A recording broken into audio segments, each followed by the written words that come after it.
And we're on. Sorry if we're running 2 minutes late, everyone. Like the camera's here. 2 minutes late. Yeah. Um, so we have a Ooh. packed topic today. We're gonna be A talking loaded about topic. everyone's most hated thing, I Yeah, it's think, it. in like I think every medium. I think so. Yeah, All right. I'd say so. Um, yeah, I Okay. mean, it's a tough call. Are you gonna tell stories of you getting spoiled on something? Because I have a few. I have like one, but I'm not gonna spoil. Like I'm Oh gonna no, do my best to like I not muted you in the spoil. wrong thing. I think. What was that? Yeah, I think I muted you when I tried to mute the YouTube one. Oh, Okay, yeah. well, thank you. Sorry, I spoiled. I prevented myself from being spoiled on whatever you said, but Yeah, let me no, I said I don't have a like I'm gonna like try to tell my story without actually spoiling. That's gonna be difficult, yeah. but I think I can tell mine without being spoiled. Well, I have two that stand out to me. yeah. All right. So let's everyone, get in, take your seats. So we got like Panic said, "Don't spoil it." It's already good puns on that.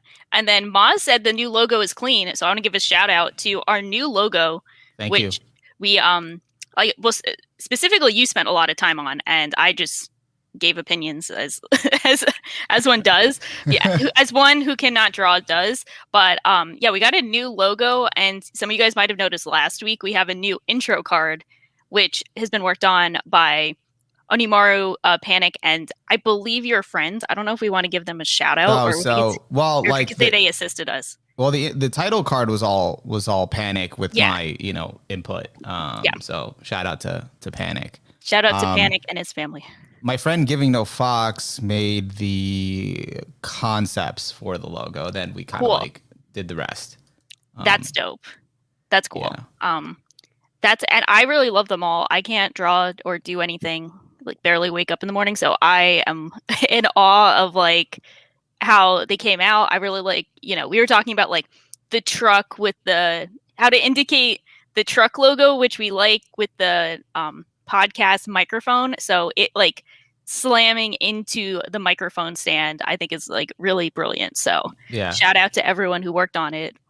It's really cool. I didn't get to highlight it as much last week, but I will now highlight it. Yeah, yeah. For those that are on, it's here in the corner. Let me just take off the pre-show thing. There you go. It's right. It's right there in the left corner. Nope, left corner. Yeah. So also for like anyone who sees that on like Spotify or iTunes, like if you are listening from that, I guess they're not going to listen because this is the pre-show, but if you see that, that's like our new logo. That means it's us. So everyone knows. Yeah, definitely not going to be any spoilers in this episode. We'll try our best. I saw Roger Smith just said no. Hopefully, no spoilers in this episode. So yeah, new logo, clean. New drip. I will not. We will spoil new game. Sorry. We will not. I actually won't be playing the intro card today. So if you want to see it, just check out one of our highlights. All right. Let's. What is the point of SSSS Gridman? Oh, I think.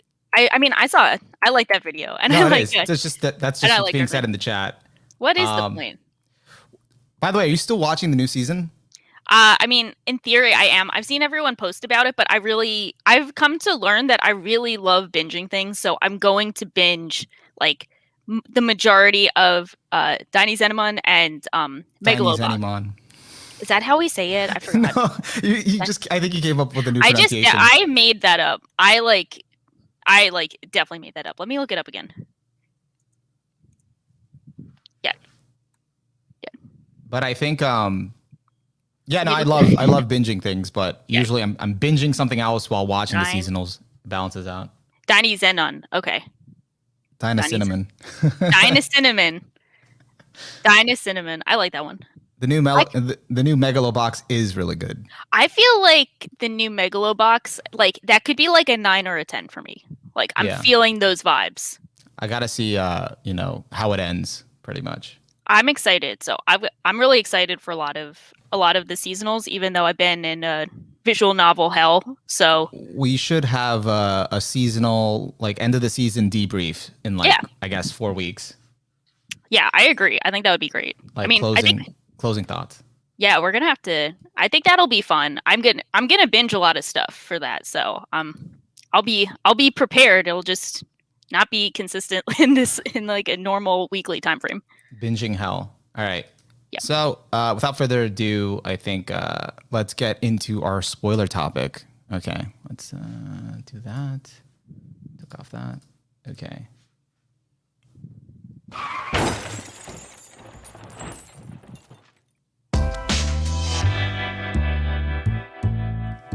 And welcome to the Just Weebs podcast. I'm your host, Onimaru, joined by Shocking. And this week, we're talking about spoilers. I think, Shocking, are you on mute? No, I was just not talking. No, I was letting you do your intro. I didn't want to interrupt. I was being courteous and not talking for No, because I thought I saw you say difficulties. hi, but then I didn't hear anything come out. No, okay. you just kept talking, so I was like, no, keep going. But yeah, so this week we're talking about spoilers, and hopefully we're not going into actual spoiler territory. We won't be spoiling you on any shows, at least to the best of our abilities. But we're gonna talk about spoilers specifically because like I brought up this topic to Shocking because I was recently binging a classic anime. And I was enjoying it. I was still early on, and I just wanted, there was something I was curious about, and I was gonna go Google it. And in the back of my head, like the first thought was like, don't Google it. You're probably gonna get spoiled on something. I'm like, no, I'll be fine. And as I type the name in Google, there is a spoiler in the suggestions right after it. And then I'm like, this is my life. This This is it. It was It's such over. a major spoiler. And I was so early on, and I was just like, what's the point? Yeah. I think I know the same spoiler because I've been spoiled on it. So I mean, Yeah. it's So without yeah. like getting into what it was, but like, and I had a long journey after that. And so like, I just had that in the back of my mind. And, I watched it all the way through, and I eventually got to that point in the story. But the thought that I guess like stayed in my mind was like, would it have been any different if I didn't know that spoiler? Like, would it have affected me different? Would it have changed my experience? Did it amount to the same thing? That's just kind of what I was wondering. So that's why I thought, this would be a cool topic because, spoilers are so hated. It is interesting though because I think everyone generally hates spoilers, but there are levels to it, and a lot of people have varying opinions on spoilers, which is interesting to see and always an interesting conversation to have of like what is considered a spoiler, how far do people consider the impact of spoilers on their experience. There's like so many different levels to it, and I don't think anyone really has fun with spoilers, but everyone has an opinion. So here we are, we're just weebs, so we're going to talk about it.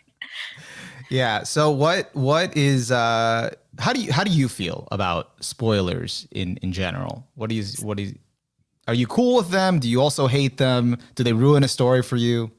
So I think I've come to different terms on it because, like, as you know, and like most people who interact with us probably know, like I was a Reddit mod on our anime, so probably the number one job of being an anime mod is removing spoilers from episode discussion threads. So I knew getting into that position that I would be getting spoiled on tons of things I haven't seen, some things I would be currently watching, just like I'd be signing up to get spoiled on practically everything. So I didn't really have an issue with the fact that I would be getting spoiled on a lot of things. And I think in general, like sometimes I've spoiled myself on things if I'm really curious on it. So I'd say spoilers generally do not bother me, except when I'm in the process of consuming that thing and I'm not, and it's unwarranted and unseeked.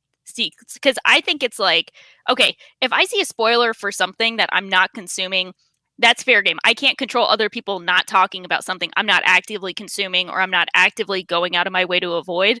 But if I'm in the process of reading, watching, consuming something, and someone spoils me, then I get really pissed because I'm like, I was almost there and you guys spoiled me on this. and this always goes back to the story of I was watching Breaking Bad like almost 10 years ago, back when I was going through it the first time. And my dad, I was on season 3, and my dad was like, "Oh, did you get to this part yet?" And it was like a major event I hadn't gotten to. And I'm like, "No, Dad, I hadn't." And then he just goes down season 3 and spoils every part of it. And I'm like, "Dad, you just spoiled season 3. Like, I now know what happens in season 3 of Breaking Bad, and I'm in the process of watching these things." So that would piss me off more than like me Googling a series and accidentally seeing a character death. Gotcha. Yeah, I mean, like, I think, I don't know. I think it's more it is kind of less, it's more annoying that I have no one I can point the finger at and put the blame onto this, project this feelings of frustration. Yeah. It's my own fault. It's like, it's Google. Yeah. Well, it's still Google's fault. You can blame Google, I guess, but I can't do anything about it. At least, like, you could just hold it against your dad for like years. I did hold it against my dad for years. And this is a common defense against spoilers is, well, the show has been out for so long, I feel like it's public knowledge, it's fair game. And that's another topic we can bring up of like, what are the fair game spoilers? But yeah, we could get into that. Yeah. And you'll have to let me know what your stance is on that. Is there a fair game, or is that all just bullshit?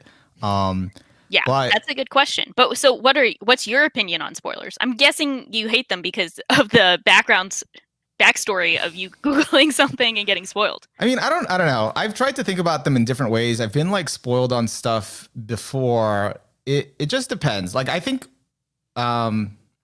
for the most part, I don't like spoilers. I'm gonna just do away with the open-mindedness in general. I think visceral reaction. I don't like spoilers. Anti-spoilers, yeah. I do enjoy my plot twists. I do kind of want to experience it like how it's meant to be experienced as I'm going. But I've met people that don't care at all about spoilers, and they seem to just be fine with it. So it's made me like think like, okay, so maybe you can still enjoy the story without being too worried about knowing what happens or already knowing what happens. Because I think like spoilers in general, what they come down to is the element of surprise. The twist is what you're trying to preserve is the twists and turns. And I like surprises, but I've met people that don't like surprises. So if you don't like surprises, you might be okay with getting spoiled. Yeah, that's very true. I think it does. I think it's also fair to say that like not all spoilers are created equally, especially determined on the genre in which they exist. Like if you're watching a thriller psychological series and you get spoiled on a major plot twist, that carries a much different connotation than like in a slice of life series, an event happening. They are not built the same. They're two very different things. And that's why I think character deaths play a huge part is like those are generally big series changing events that dictate the course of the series and might be, part of the appeal. So especially I could see in like, let's say a horror film or something, if someone dies, you're watching the whole time waiting for them to die. Yeah. Because you already know that's going to happen. So that might take a lot of the surprise and like suspense out of the equation. I mean, the interesting thing though about because I definitely think there's different cases, with a thriller, with a mystery. If you know the mystery, definitely mystery. Who did it at the end? It's kind of like okay, but if it's a slice of life where it's more focused on the character development, you could still kind of see the how they got there and kind of appreciate that. But like in my case, I guess like, so what it felt like knowing this major plot point throughout is I was able to pick up on things that I wouldn't have picked up on the first time. So it actually felt more like a rewatch, even though it wasn't a rewatch. Yeah. So like I was seeing all the foreshadowing, which I legit would not have even noticed the first time around. It's like, okay, the way they said that, pretty telling. And all the build up, because now I knew this is coming at some point. So I was able to kind of pick at those things that you normally wouldn't get until you watch a second time. you know, but when it actually happened, it still messed me up. But Yeah, I think I've had that a lot too, because I have been spoiled either by other people or myself, which I don't really I don't hold any blame for. Like if I end up spoiling myself, I'm not gonna cry about it. It is what it is. But oftentimes I've spoiled myself, then I've gone into the series with more anticipation, and I am able to notice those kind of foreshadowing moments that build up to it. I guess my second my second spoiler story is I was watching a certain series. I'll just say it. I was watching JoJo, and I was in the Hunter x Hunter subreddit, and I got a JoJo character death spoiled, and I was like, I'm not even in the right community. How are you guys pulling this shit on me? Like, I was so pissed off. But I was in the process of watching that specific part, and because I knew that character died, I was kind of like going into each fight with more anticipation because I'm like, is this going to be the one where they die? And I yeah, think as a process, I was kind of more invested in that character because I was more on edge to see if they were going to die. So by the time it finally happened, I was like, wow, this is this is an emotional situation. Like this is going to be it for them. So yeah. sometimes they do like work in those weird ways where they get you more invested in what's going on. Yeah, someone in the chat asked, "What was the show you got spoiled on?" Should I just say it? I don't. That's a spoiler for a future podcast, so I don't know Yeah, if we can that do could it. be it. Yeah, Do you leave it guys for want to be that. spoiled on the No, podcast? that's too much of a spoiler. It is a spoiler. You guys will find out soon. I'll say Yeah, soon. yeah. Um, but no, I definitely relate to that. That's exactly how I felt. I got more invested in the character. I already, you know, kind of like was more invested in what was going on, and then when it was going to happen, and all that stuff. So, you know, Yeah. that's definitely. I can understand that. Yeah, I think it has worked in like different ways though. I do wonder. I got spoiled on one show and I don't know if it like hindered the experience, but I do think it made me a bit less excited because I knew what to look out for. Or Yeah. it at least like it made me more interested in the meantime, but then when they finally got to the reveal, I'm off camera, reveal, Yeah. it's like it was a bit underwhelming, not because I already knew, but because I felt like the way they presented it was a bit underwhelming. But I know for people who didn't have that spoiler, that was like a major plot twist. So I do think it varies on the situation and how it happens. But I think in general, as long as someone's not aware that I'm consuming something, it comes up to me and spoils it, I'm not too bothered. Just because I know that like sometimes it'll either get me curious to watch a series or it's just like a spoiler that exists and I can't really dictate people talking about something that I'm not consuming. It seems a bit like it's a Yeah. bit unfair if I'm like, "Hey guys, I'm not watching One Piece right now. You guys can't spoil it." You know, I haven't touched One Piece yet. Like I can't dictate that stuff. But now, going off of that, how do you feel about people using spoilers to pitch a show to you? Like using like a specific instance or showing you a specific scene or something that would, it is a spoiler, but it would gauge your interest or make you want to watch it. That depends. Like it depends on the spoiler itself cuz like, you know, if they're pitching me on the major like I'll use Attack on Titan for an example because I feel like that's a good one. If you haven't seen Attack on Titan, I'm sorry. I think we already spoiled it in this podcast, or at least in our anime Attack on Titan series. But if you're gonna sell Attack on Titan to me, or if I was gonna describe Attack on Titan to someone to try and get into it, I would probably tell them the premise, which would inadvertently spoil episode 1 or Mhm. possibly episode 9 because we're so far into the series. I feel like at some point you kind of have to mention Aaron being a Titan to sell the series. Yeah. Unless you're just like, hey, watch the series, don't look anything up, just watch it. Just watch it. You'll see in the first episode. But sometimes that doesn't really work, especially when other people have already seen the art of the series. They've seen it in news, they've seen it on Twitter, they've seen Aaron being a Titan. Like that's kind of almost, I don't want to say public knowledge, but it is like very much well known to many people. So Yeah. I feel like to an extent you almost have to spoil that. But at the same time, so I think that one I would almost like tell people to get them invested because I do think it is a really good hook to get them into the series. And I don't think it really spoils some of the major plot twists later on that are like really impactful. Like I don't think telling them the identity of certain Titan holders or telling them of later character deaths would be a good way to get someone invested in the series. But Yeah. I could see spoiling the events of episode 1 or spoiling Aaron's being a Titan as like fair game spoilers. You know what I mean?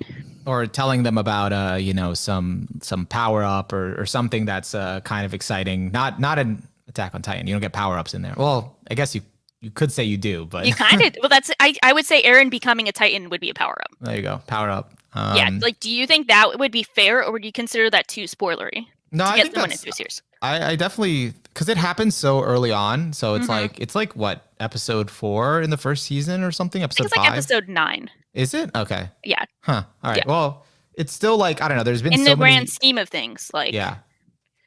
The other thing... Oh my God. we will talk about that in chat, but like not yet. Not yet. We'll That's the big that's the big one. But yeah, I think another scenario with that is like, for example, this week, Loki, the Marvel show, started airing on Disney Plus. It's airing weekly every Wednesday, and I know it's not anime, but I'm watching it, and like I was watching like a video on it on YouTube, like breaking down all of the things that you missed, and there was like so many like little details and so much stuff, and it's the same thing with anime that's airing weekly. Like the fun part is all the speculation that's like kind of going on every week. And you might be totally wrong by the end of it, but if you are keeping up with it weekly, it's like everyone's kind of like, this theory, that little detail that you missed, and then you don't know if it has a larger implication or if it's just a cool detail that was just kind of there. So yeah, I think that's one part of it. Like, so like if you were spoiled, like if you were already kind of told like from the beginning, like, oh, those don't mean anything, or like this is actually where it's gonna end up going by episode 2 or 3, it wouldn't be as fun, I guess. Like less of a point to make videos on it. So did you feel spoiled by them by the details, or do you feel like that's just kind of like leading people too far in a direction? Wait, what do you mean? Were you saying, I wasn't sure if you meant that like the speculation surrounding like the first episode? Oh, I'm sorry. Yeah. So I'm saying like having, so to be clear, so like part of the fun of not being spoiled is that you can speculate every week. Yeah, I get what you mean. Because you don't know for sure. It's the uncertainty. So you're kind of picking at the crumbs of everything that's kind of, especially with a show like that, of like they're laying the groundwork for such a large, universe. Yeah. It's not tied to one thing that you're like, oh, what does this mean? What does that mean? Is this other character going to cameo? But if you knew for sure, then that kind of just makes all of that speculation dead in the water. Yeah, definitely. Okay, I agree with that, because I do think a lot of the speculation is is part of the fun of it, like being able to guess what happens next, and that can make you more invested in everything going forward. Yeah, like for example, in the Attack on Titan streams I took part in for your podcast, like if all of us in there knew the manga and knew what was going on, I don't think it would have been as fun of a conversation. Yeah, it was fun hearing people like speculate on what would happen next, and really funny hearing them being completely wrong at times. I'm thinking to like Sinris. So I'm not going to say what they said as a speculation, but they had a really funny one that was like disprove the next episode. Yeah. And from a community aspect, it's also fun. Like when you get a friend or someone into the show and they don't know that this plot twist is going to happen or anything, and you're just kind of, you want to see their reaction when it does happen. So if they knew already, it's like, you're deprived of seeing them. Yeah, like you want to see their reaction to everything. Yeah. So I think that's a point in not spoiling's favor. A point against spoilers. Something I saw Panic said in chat before we get to the true topic of conversation, that's funny, is like, would you spoil Pancreas to save someone the time? And that's something I've always kind of, I've seen the sentiment before, not like calling Panic out or Pancreas out, but I've seen the sentiment of people spoiling bad things because they feel like it's so worthless that it doesn't matter that they're spoiling someone on it. And I've always found that like really disrespectful, because naturally, like, one man's trash is another man's treasure. You don't know how invested someone could be in that. And I feel like, it's still not worth like spoiling someone, even though you think something is worthless. Like, for example, I'm not fond of Mirai Nikki, the Future Diaries series, but there are a lot of big plot twists in that I could see really enhancing someone's experience. So I'm not going to like spoil someone on a show that I think is bad that they might find good. Like, I think it's kind of, think it's important to have like mutual respect for like good series with spoilers and bad series with spoilers, because you know it's still the principle of spoiling something on someone on something they haven't seen. I think it also comes down to like how well you know the person too. Like Yeah. if they're like a friend and you know their taste very well and they're asking you like as a favor, like they don't want to waste their time and they're sort of like, hey, like, you know, are you looking for like popcorn entertainment or do you want like something deep and meaningful and I don't know, well executed? And they know your taste, you know their taste. Like I guess in that case you could, you know, maybe you won't spoil it for them, but you could just be like, hey, it's not it's not worth it. I don't know. Yeah. Yeah. But or you just give them the rundown. Yeah, I think it's fine. Like as long as it's part of the premise, I think it's fair game. Yeah. Maz in the chat says Mirai Nikki is the greatest anime of all time, and you just don't understand greatness. With this attitude, I will just go around and spoil everyone on Mirai Nikki. So now you get no respect. May God have mercy on your soul. I mean, I'm still curious to check it out just because I heard the soundtrack once and it was yeah, like, might as well. I mean, it's definitely like it's such a like, I don't know, like cultural, like anime subcultural phenomenon, if I use that term correctly. It is better. I'm thinking about it. I'm like, is it better than Pancreas? It is better than Pancreas. I think there's a like, funny enough, I think there are like some interesting aspects to it. I just, you know, I didn't get it according to Maz, so I can't fully appreciate it, but I'd say it's like worth checking out if you're curious. Yeah.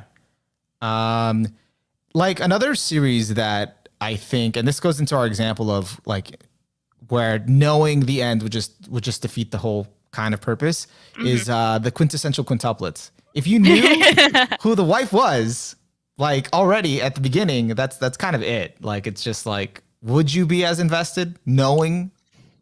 Yeah, I think like in a weird way, harem series are kind of like the like, I don't know what I'm trying to think of. They're kind of like thrillers in and of themselves, where like if you know what happens, you're kind of not going to be as invested in the ride or the journey, especially because a lot of them are kind of I'm not going to say predictable, but they are kind of predictable, where you generally know the tsundere is going to win. And that was kind of an interesting point for quintessential quintuplets, is like, you know, there was no real advantage in the scheme because they all looked the same and they were just different personality types. So like, I feel like at some point it could have gone either way, like in any of their directions. So that kind of like made me a bit more invested just to see who would take the win. Yeah. But if you did know though, you wouldn't be as invested, right? Probably. I think it is kind of like once you find out what happens, you're like, okay, I'm good. Like it's the same thing with like love triangles and all that stuff. But like as an example, if you knew in Berserk, if someone told you what happened in the eclipse beforehand, would you still read it? Well, I've seen this. This is an interesting point I've seen actually, because you could say in a matter of speech, like the Black Swordsman part of Berserk kind of spoils the Golden Age arc. You know, that intro. Like we know that something went down that led to the current circumstances for Griffith and Guts. Like we know something happened, and we know that, you know, we know what we know. And someone I've seen made an argument that like they weren't as invested in Golden Age because they knew where it would lead to. So there was no sense of like, you know, speculation. Oh, is this going to end well? Is this going to end poorly? Like they already knew. And I don't necessarily agree with that, but I do think there's that point of like, there are series that take place like they are told kind of like out of chronological order, where it's like you start with present day, then you have a backstory, but you already kind of know where it's going to end up. And I could go either way on those stories, because sometimes I like knowing what happened so I can focus on how it happened. Yeah. And, you know, there's obviously a lot more to the Golden Age arc than just like the end result. Like there's so much more to it. But I could see that perspective of like someone felt like less suspenseful because they knew what happened. Yeah. Because I feel like sometimes in your, you know, in when you're viewing something and you just kind of want to enjoy it, or you're viewing it as entertainment and you kind of don't want to know what's you want to just be along for the ride, you kind of become a little reliant on that surprise factor, and then you kind of don't appreciate anything else. So because you always want something to be happening, you know, like at any single point. And if nothing's happening, you know, there's like an episode where it's just like downtime. It's like, oh, that's filler. You know? Yeah. And then you're like, wait a minute. Yeah. Yeah. So I feel like I think that's I don't know. I think there is an advantage to kind of knowing some level of what's going to happen, and it'll make you kind of appreciate. But then that's also you could argue that's what rewatches are for too. Yeah. I don't know. Did you see Vinland Saga? I saw the prologue of the prologue, which is the anime. Okay, so you saw Yeah. so like in the manga, I'm sorry, not the prologue of the prologue. The prologue, just the prologue, okay, which is the the first anime. Yeah. Oh, so you did see the anime. Yeah. I watched the Okay. whole anime. Okay, so in the manga, they actually start off with like that one when they have that fight where they're like bringing the ships on land and they're like raiding that one castle. I think it's around episode 8 or 9. Mm-hmm. In the manga, that's actually the first chapter, and that introduces the whole conflict of like Thorfinn and Askeladd, and then it goes into Thorfinn's backstory. So I thought, and like they present them really differently, and I think it like in the anime, I wasn't as invested in Thorfinn's backstory because I could kind of see the writing on the wall for a bit, but I appreciated in the manga how they switched it around because I watched the anime, the first 3 episodes that were out, then I binged the manga. So I appreciated in the manga how we already know what happens, but we can focus on how it happens a bit more. So, but some people like it the other way. They like not knowing what happens. They like not having they like seeing it happen in real time. And I think if I was a bit more invested in the backstory, then I would probably feel the same. But since I wasn't, I liked the reordering of events. In that happened in the manga. Yeah. Okay. Because like I did hear that the initial part of Vinland Saga was a slog for a lot of people because they weren't invested in the anime. They weren't invested in it. Yeah, I think it's tough because it's like I know a lot of people who love the first 3 episodes. I think a lot of people were like immediately invested in it, and I was a bit underwhelmed by the first 3 episodes just because I felt like it was not there wasn't anything to like immediately grab my interest. Meanwhile, that one episode of like him working with Askeladd and like that as the introduction to the series was like really gripping to me. Not even just for the action part, but just to see like how did these people who were fighting together have this dynamic? Yeah. Well, I meant like the whole part with Thor's where it was just focusing on I think the first 3 or maybe in episode 3 or 4 is when you got introduced finally to Askeladd and his crew. Yeah, I think that's I forget the exact episode count and don't want to spoil it, but but yeah, it's like they present them very differently, and I think it is part of the whole idea of like what happens, so you can focus on how you get there. Okay, so moving away from this part of spoilers, now I want to talk about in regards to adaptations. So what if you like? Which is many of the cases for things that get an anime announced. What if you've already read the manga? Does it take away the investment for you when you go to check out the anime because you already know what's going to happen? You already know everything. It doesn't for me. I do think it adds to it because I've like, I know what's going to happen, so I can focus on how it happens more. So, I mean, I've had that be the case for like a bunch of series where I've read.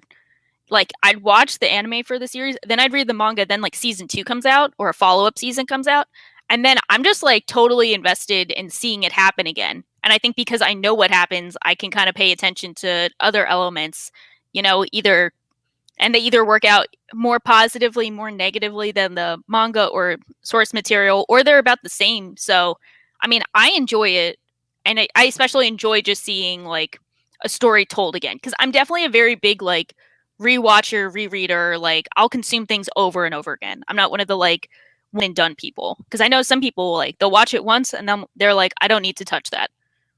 Yeah, that sounds like me. Yeah, you too. Yeah, I think it's just fun. I don't know. I like knowing what happens because then it feels a bit more chill. Like you're not on the edge of your seat. Yeah, I don't know. Like I usually read something or watch something and then I kind of move on and go to the next thing. But like I have like appreciated rewatching some things recently, so I get the appeal of that. But when something's like airing like week to week, I think that's what makes it hard. If you know what's gonna happen and you're watching it like being adapted and airing week to week, it's like unless it's that can be tough. The interesting part, or the hype part, it's kind of like, okay, I already know Yeah. where this is gonna go, and then True. it's it's hard to stay invested, depending on what the source material is, though, too, because like Yeah. if it's something that were reading and you were wondering the whole time, like, oh my god, I wonder what this would look like animated, or this needs to be animated. I think that would give a little more incentive, even if you already knew what was going to happen, to stick with it. But if not, it's kind of like, I already know. Like it depends what you're invested in. If you're just invested for what happens in the story, or you're invested to like how it's executed, I guess. Yeah, I think, and it does depend. Like, I'm not rewatching, stuff I don't enjoy. I'm rewatching stuff I enjoy, especially like if I've read the source material for something and I don't like it, I'm not going to go check that out again. Yeah. So, but I think it's definitely true that like if you've already seen something and you're watching it weekly and you're like, okay, I know what happens, then you can kind of be like, yeah, I might just wait and binge this, or I might see this later, because it Yeah. does depend on like seeing the content that you want to see. Yeah.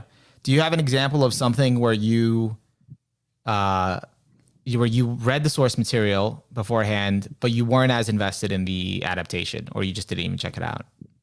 Let me see. I'm not like I say I like read the like manga for a bunch of stuff, but like I don't think I'm not like a good manga reader. I'm not like a huge manga connoisseur. Because I've read some things and then, I it generally goes the opposite direction of like I'll watch something then I'll read it. It's very rarely like read and then watch it. But I'm trying to think of one that I have, because like most of the stuff I've read and then watched, it turns out to be pretty good. I don't think I've had one where it's the opposite case. Like, because I mean, like I haven't seen the bad Berserk anime. I've seen the Yeah.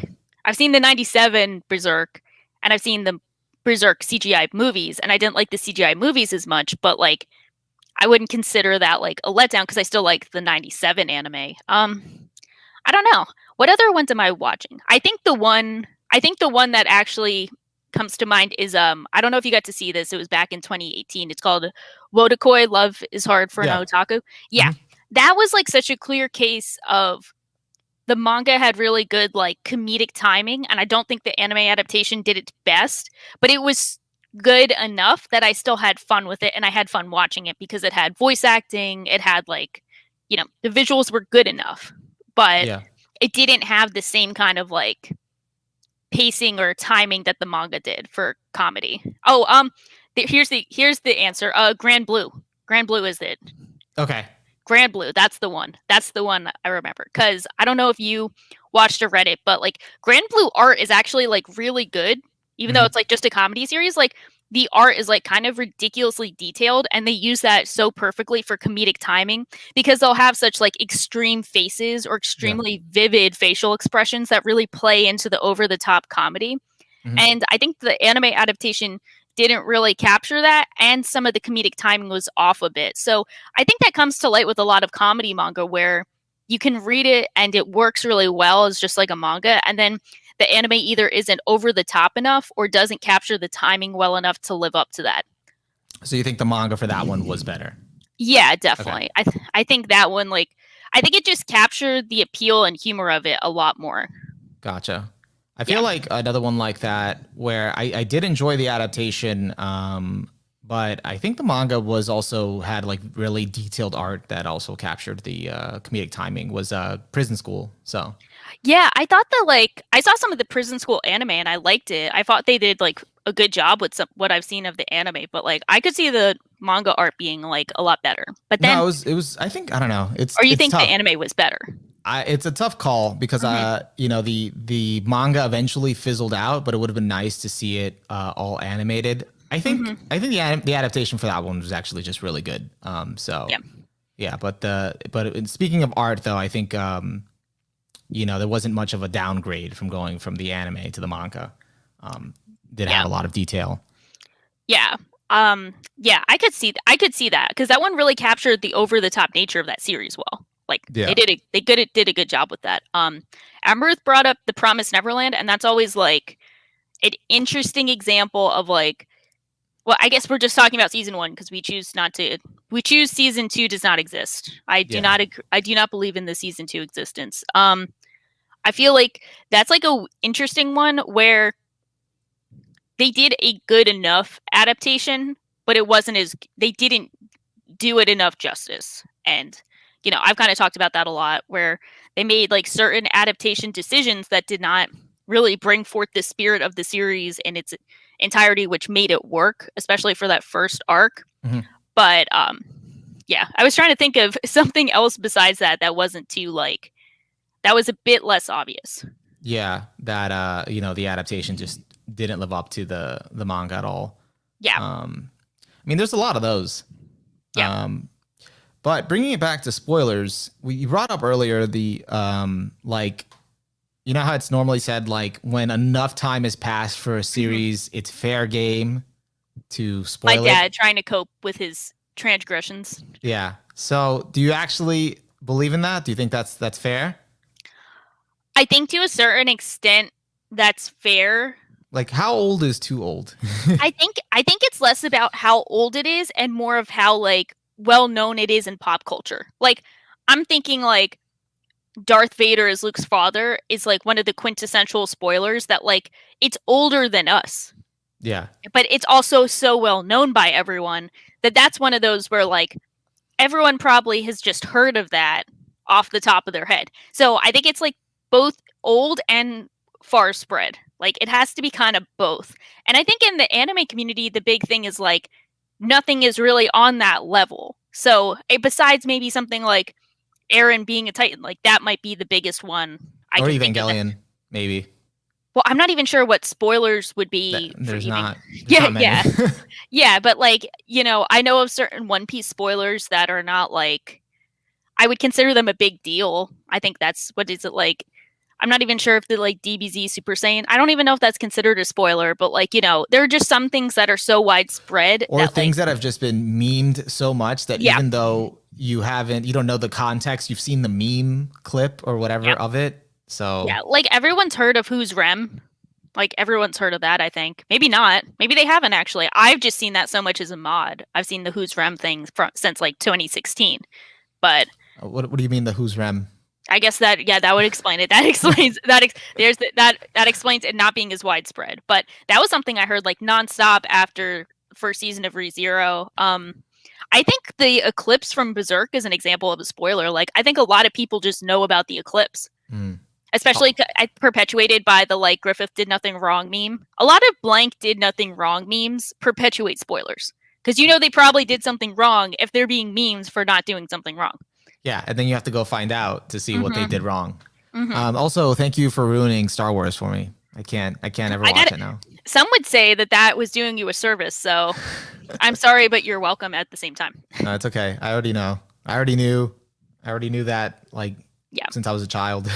Yeah, but that's like I think another is like the Snape Dumbledore one. That's probably the most recent widespread known spoiler. But I do think it has to be like that one's funny because it was like spoiled the day the book came out. Yeah, that people were lined up for the book, and some dude's shouting from his car as he's passing by. Funny. Snape killed Dumbledore. That's funny. I didn't hear about that. Oh, you didn't? That's like no, I didn't hear that. The first things like I heard back then, like the book like came out. I think people were lined up for it, or I don't know, someone got a copy or something, and as they were online like waiting for it, he just like rolls away in his car, like speeds away, shouting from his window, "Snape killed Dumbledore." And now we just spoiled everyone on Harry Potter. Sorry. Oh, there's my camera, but yeah. Yeah, and there goes Shaw. That spoiler was the final straw. No more. It's over. That's it. No more. No more forgiveness. Someone just mentioned in the chat a spoiler from the recent show Invincible, because there's like a meme that everyone's kind of seen at this point, and that's so relevant just because I was showing it to my friends last week. We were watching it, and my one friend was commenting on like, "Oh, I know where this is going. I've seen the meme." I know. That's so true. That's such a great example because I've seen that meme so often, but like that would probably get me into the series. Yeah. Like just seeing it meme to death, I'd be like, okay, what's the context of this? Like, it makes me more curious than anything. I mean, but that's not even like like a huge spoiler though. I don't know. It's kind of It's one of just a those like scene. It's just a scene that gets blown out yeah, of proportion. like Yeah. like it is a spoiler, no Mhm. doubt, but it doesn't like ruin anything for you as much as it makes you curious as to like, Mhm. okay, what, like you just said, what's the context? How did we get Yeah. here? Who is this guy? You know? Yeah, exactly. And I think that's the case of like there are a lot of events that happen later on that don't inherit that are like technically spoilers because it means you know the plot events later on, but I don't think they're the same as like a plot twist or a character death that's like crucial to the like Yeah. suspense of the story. Because I think knowing that part in of Invincible as an example, knowing that meme and then watching the show, like the only thing that ruins is because I didn't like when I was watching it was airing weekly, yeah, being released weekly, so I didn't know what that was leading up to. So I was like trying to piece things together. But then if I knew that going in, you know, there would be nothing to piece together. I would just kind of be focused on all the sus moments, you know, that a certain when a certain character says a certain line, it's like, oh, okay, yeah, you know, so. Yeah, that's where I'm at too. Of like, I focus more on that over the big events. So it is kind of cool to piece everything together as like part of the process. Mm-hmm. And then do you think and chat, feel free to weigh in if do spoilers, is it more of a universal thing or is it personal preference? Do you think like it has to do with liking or not liking surprises, or it's just more of a storytelling thing? That's a good question. I mean, have you met people that genuinely don't care about spoilers? Yeah, I've met people who I think genuinely don't care because then they'll be like, oh, yeah, like tell me what happens, and then they'll see. But Because I think what's the reason usually? Is it like because they don't plan to watch it, or that's probably it. It's probably they don't care about seeing. They probably don't. They're just not that invested in the process of like experiencing a story in its entirety. Or like experiencing a story as like a fresh experience and getting super invested in it, and they're probably just along for the ride. yeah? I think like my mom is kind of like that. Like she'll be like, "Oh yeah, you can tell me what happens," either because she's not going to check it out or because she doesn't like care that much. Gotcha. Yeah. And also like knowing the plot twist, like trying to preserve like that surprise, doesn't really like speak to the quality of the series because like a show could have a ton of twists and turns, but not be like great. It's just kind of known for its twists and turns. I mean, Yeah. like I think a really good example of that is Domestic Girlfriend. Yeah.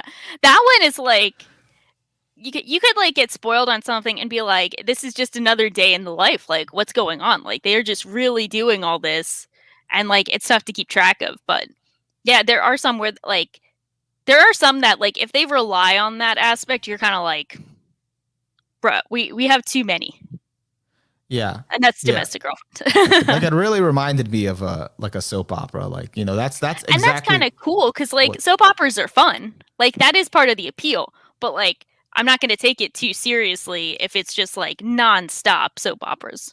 yeah, you know, that's his brother, you know, then he turns out to be the evil twin and he did this and you know, it's Then they get hit by a car on the sidewalk. Like you'd okay, be surprised. okay, yeah, That's it's like fair wild. game. That happened. Reminds me of like Degrassi. Did you ever seen Degrassi? No, it sounds familiar. I think That's I saw like an episode, I It's think. like it was like a Canadian. I'd say it's like a Canadian high school soap opera because Yeah. that's the one where like Drake was on it before he became a rapper. He played this Yeah, I think I character. saw the Drake episode. Or I Yeah, saw one episode with him in it. he plays this guy named Jimmy. Spoilers for Degrassi. I don't think anyone cares. Because they don't care because I saw this part before. He ends up getting shot at school and then he's paralyzed, so he's in a wheelchair for half the show. And then my uncle would watch it with me because it was so ridiculous and we would laugh at it, and he'd call him Wheelchair Jimmy. And then when Drake started blowing up as a rapper, he'd be like, I heard Wheelchair Jimmy on the radio again. It's like, oh my god. So like Wow. Drake might be the coolest guy now, but I do not forget Degrassi. I remember. You don't forget his roots. I don't forget his roots. Oh my god. Yeah, like I think it doesn't tie too much to the quality of the show. Like I think the plot twist or the surprise kind of like enhances what's already there. Like it's all like building up to that, point where it like culminates and, wows you. Like trying to think of an example that's of a good show. Like for example, I don't think it matters too much if like you got spoiled on The Sopranos because The Sopranos is more of a character study, so it's more of like the how and the build up. If you got spoiled on Pulp Fiction, like you got a scene out of context, I don't think it matters too much because it's also like a bunch of vignettes, so you're kind of like you go to watch it and you can still enjoy the movie. It has a lot of replay value. Yeah, I agree. I think Sopranos could go either way because I could see it with some of the I could see some of the character deaths being like a bit much for people. Like I could see that being like a spoiler for them. That's what I mean. But gotcha. I don't know. I think you're on the right track that it is kind of like, okay, it's a character drama. That's not like the focus as much. Yeah. Someone in the chat just mentioned Riverdale. I didn't want to remember that existed. I did watch like 2 seasons of that. Did you? How was that? That sounds like the domestic girlfriend of. That's about what I was about to say. It was the domestic girlfriend of CW shows. Oh my god. It's like the personification. No, not the personification. The embodiment of Western domestic girlfriend. It was. I mean, the first season was interesting because there was like a mystery aspect, but then like. I feel like after a certain number of seasons, it's like they just stopped caring. Like, they just my fiance was still watching it, like as I questioned why she still was, and she was just telling me like what they were doing in the next season. I'm like, they just stopped caring. They don't care anymore. They're just YOLOing it. Oh my god. Yeah, like now they're having a whole season where they're playing D&D. That's the season. And was it really? Yeah. I love that. That's just like, okay. And then it suddenly became Supernatural. Like it was a totally not Supernatural show, and then it became Supernatural because then it crossed over with Sabrina, the Teenage Witch. Really? The show on Netflix. Okay, so the new one they're making. Yeah, like it had a crossover with that, and that made the show like Supernatural for a season or something. I don't know. That's like they're just having fun. They're just writing fanfics as they go. Like whatever. They're just vibing. Yeah. This is an interesting question from Emruth. They said, I think spoiling the major hook or what makes the series great is okay. Like when I say Nana is great because it shows toxic relationships at its rawest, is that a spoiler? And I agree that that's not a spoiler. I think the premise and hook is not a spoiler. All right, I was about to say, don't go any further if you're about to spoil me because I just got to episode 15. So yeah. But you could almost tell from episode 2 or 3 that it focuses on toxic relationships. Oh, yeah. But I actually did have a question about Nana before because I did hear that in terms of rearranging things, we were talking before about Vinland Saga and rearranging from the source material to the anime. I heard that the way that Nana starts off in the anime is actually a rearrangement of the first few chapters in the manga. I could see that. Because I heard in the manga, it starts with the flashback. It just goes straight into the flashback. That's like the opposite. Yeah. Here in the anime, it starts with the two main girls meeting and whatever. And then it goes into like a 5 episode flashback with both their backstories. And then it literally almost completely replays that first episode again as like episode 6. So you're kind of brought back to their meeting after the flashback. But I was trying to think like, maybe which one was better, like in the manga where it just goes straight into the flashback, or here where you kind of get a hint of where it's leading to. You're already invested. You see their backstory. And then when you're brought back to them meeting again, you totally see it from a different perspective since like before you knew nothing about them. And you're like, oh no, now you know who they are, where they're at in their life. And now they're crossing roads. Yeah, I kind of agree with that. I think it's like the first episode showing them crossing paths, having that like fateful meeting and then ending up at the same spot. I feel like that's kind of justifying why we're going to delve into the backstory of these characters. Like it's like emphasizing why they're important. So then you're kind of like, okay, I know these guys are the major players of this series. Now let's see what they're about.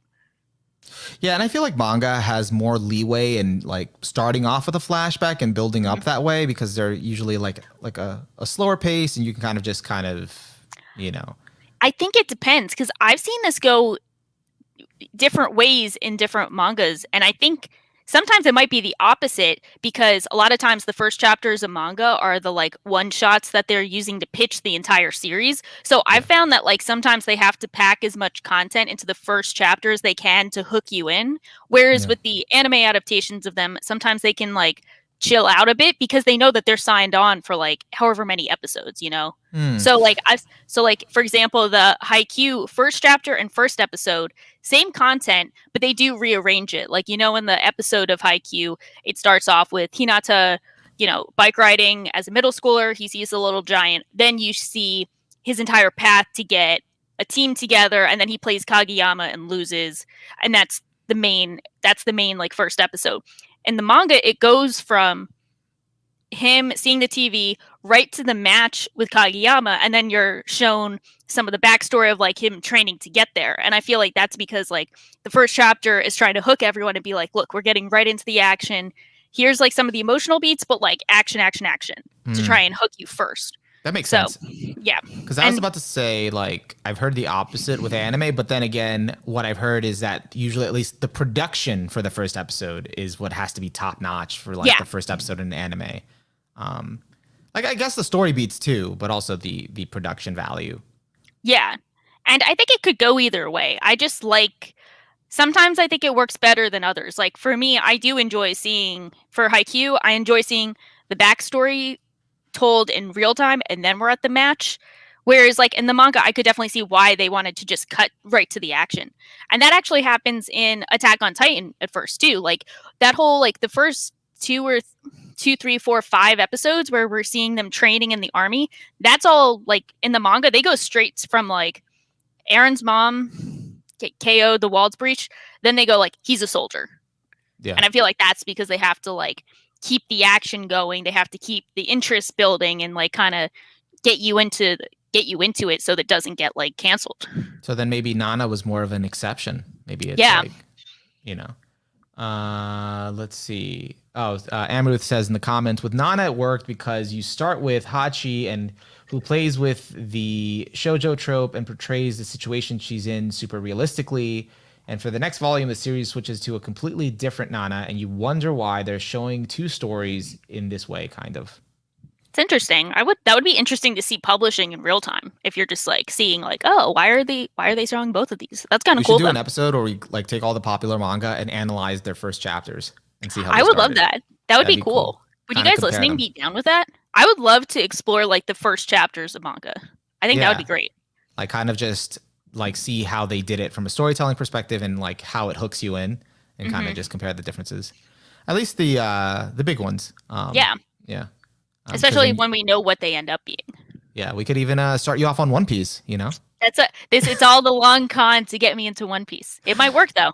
I've actually read the first chapter. Yeah, I mean, I think I did. I didn't read the first chapter. I've seen the first 3 episodes, and then I saw other episodes later on. So I'm not like One Piece less. I've seen some content from One Piece. Would we compare also the anime, or would we just keep it to the manga? We could do both. We could do both, but for some that are like noteworthy, we could see both. Sounds interesting. The best first chapter, first episodes in the game. That would be exciting. Sounds pretty interesing. Yeah, I'm down for that. Dude, we could do light novels and read the first chapter. Oh god. I have the first. I have some of the Bakemonogatari LNs, so I could check for us. I don't know if I'm ready for light novels yet. I think eventually. The light novel arc. Which is coming first for you, the light novel arc or the visual novel arc? Depends what whoever can get me started on something. You know, if you convince me there's a good enough visual novel, I'll probably end up. Don't say the magic words. Don't make me send the OSTs.